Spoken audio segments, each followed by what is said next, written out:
Hello বন্ধুরা, শুভ সকাল। তোমরা কেমন আছো? আশা করি ভালো আছো। তো আমিও ভালো আছি। যাই হোক, আজকে ঘুমের থেকে উঠেছি প্রায় আমি 6:30টার দিকে। তো উঠেই তাড়াহুড়ো করে উঠান ঝাড় দিলাম, গোবর ফেললাম, তারপরে এদিকে থালা বাসন নিয়ে কলের পাড়ে চলে আসলাম। তো ভাবছি আজকে আমি স্কুলে যাব না, স্কুলে তো আমি রান্না করি। ভাবছি আজকে স্কুলে আমি যাব না, এই কাজগুলো তাড়াহুড়ো করে করে তারপর আমি সকাল সকালে পাঠ নিতে চলে যাব। আর এই পাঠ হচ্ছে আমার দেওরের। তার কারণ অনেক দূরে তো যেতে পারবো না, যেহেতু আমাদেরই বাড়িরই। এর জন্য ভাবলাম স্কুলে একদিন বন্ধ দিয়েই আমি পাঠ নিব, কারণ অনেকেই নিচ্ছে। আর হয়তো 2-3 দিন নিলেই শেষ হয়ে যাবে। কারণ তোমরা তো জানোই আমি কী দিয়ে রান্না করি। সে পোয়াল দিয়ে, তারপরে হচ্ছে ওই যে সুপারি গাছের খোলা দিয়ে, এসব দিয়ে আমি রান্না করি। কারণ আমাদের বাড়িতে গাছপালাও কম, সেটা আবার এদিকে আমার গ্যাস নাই। সেটা মানে আমার রান্না করতে খুবই কষ্ট হয়। কী করব, উপায় নাই, করতেই হবে। আর আমি করতে পারি বলেই করি। আর সেরকম জানো তো, মানে কী বলবো তোমাদের, আমার সেরকম সামর্থ্য নাই যে এখন আমি এই বর্ষার সিজনে যে গ্যাস নিয়ে আসবো, সেই সামর্থ্য আমার নেই। মানে আমার সংসারটা খুবই টানাটানিভাবেই চলি। সত্যি কথা বলতে কি, মানে শুধু ঘরের ধানের ভাতটা আছে। মানে সত্যি কথা বলতে, মানে আমরা কিনা চালের ভাত খাই না। মানে আমাদের যেটুকুনি জমি আছে, আমরা আমাদের ভালোভাবেই মানে বছর পার হয়, 1 বছর পার হয়। এর জন্য একটু সুবিধা। যদি কিনা চালের ভাত খাইতাম তাহলে হয়তো আরও একটু কষ্ট হতো। তো যাই হোক, তো এদিকে চলে আসলাম।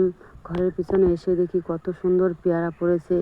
মানে কাজের জন্য সময়ও করতে পারি না যে গাছে একটু পেয়ারা ধরেছে বা দিয়ে একটা পেয়ারা পেড়ে খাবো। তো যাই হোক, এটা হচ্ছে মনে হয় আমাদের ওর বাবা মনে হয় কালকে পেরেছে। তো গাছের মধ্যে একটা পেয়ারা বেজেছিল। আর আমার মেয়ে পেয়ারা খেতে খুব ভালো পায়।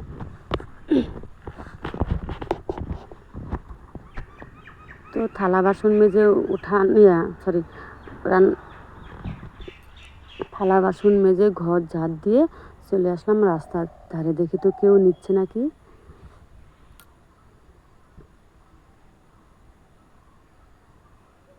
আর সকালবেলা যাই কিছু একটা খেয়ে নিব, তারপরে ভাত বসাই দেবো। ও মা, এসে দেখি আমার কাকি শাশুড়ি দেখছি পাট নিচ্ছে। দেখো কত সকালে চলে আসছে। আমাকে বলছে, বৌমা তুমি চলে আসছো এত সকালে, যে কী করবো। আর এই কাকিমাকে বলছি যে কাকিমা তুমি কালকে বলে রাখছিলাম যে আজকে উনি স্কুলে যাবে, আমার বদলে উনিই রান্না করবে। কারণ পাট নেওয়া প্রায় শেষের দিকে। দেখো না কত রাস্তার পাশে পাট খড়ি, এরা সবাই সবাই নিয়েছে। আমাদের পাড়ার যত মহিলা ছিল সবাই নিয়েছে, আমি টাইম পাই নাই। আর এদিকে দেখো নাতনিকে বসায় রাখছে দোকানে। তো দেখো বাচ্চা হচ্ছে ফুলের মতো। কারণ বাচ্চাকে কে না দেখে থাকতে পারে, বা কে কে কুলে না নেয়, সবাই নেবে কুলে। ওকে দেখে আমি আর থাকতে পারলাম না, তাই ভাবলাম আগে একটু কুলে নেই। এটা হচ্ছে এই কাকিমার ছেলের মেয়ে, আমার জায়ের মেয়ে।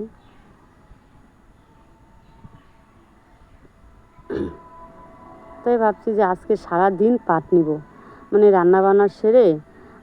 তো সকালের বাসি কাজ সব সেরে চলে আসছি। তো যা হোক 3-4 আর মানে আমাদের এখানে হাতা বলে, 3-4 হাতা যা নিতে পারি নিয়ে তারপরে যাব রান্না করতে। রান্না করা হয়ে গেলে তারপরে আবার যেতে হবে, আমার এক পাল ছাগল আছে, ছাগলকে নিয়ে মাঠে দিতে হবে। মাঠে বলতে কি, এখন তো সব মাঠে গাড়াগাড়ি হয়ে গেছে, জল যেটুকুনি ফাঁকা আছে ওখানেও জল জল জমে গেছে। তাই কী করি, প্রত্যেক দিনই এখন রাস্তার পাশেই বেঁধে দিয়ে আসি ছাগলগুলো। আর এই পাটগুলো নিতেও একটু দেরি হয়, কেননা এই যে পাটের গোড়াটা আছে না, সেখানে প্রচুর হয়েছে, মানে ওটাকে বলে ছোবা হয়ে গেছে। এর জন্য নিতেও সময় লাগে।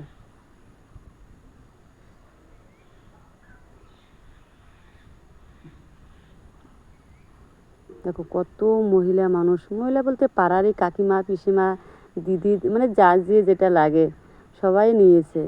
আমি নিতে পারি নাই, কারণ আমার একটা চাকরি না চাকরি বলতে রান্নার চাকরি।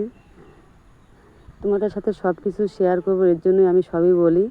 তো অনেকেই হয়তো বলতে পারো তুমি কেন এই কথা বলো, কিন্তু এটা তো এই সিস্টেমে সবই তো বলতে হবে। এই দেখো কতগুলো ছাগল, তো বাড়িতে গিয়ে হাত মুখ দিয়ে একদম স্নান টান করে চলে আসি ছাগল দিতে, তারপর আমি রান্না করব।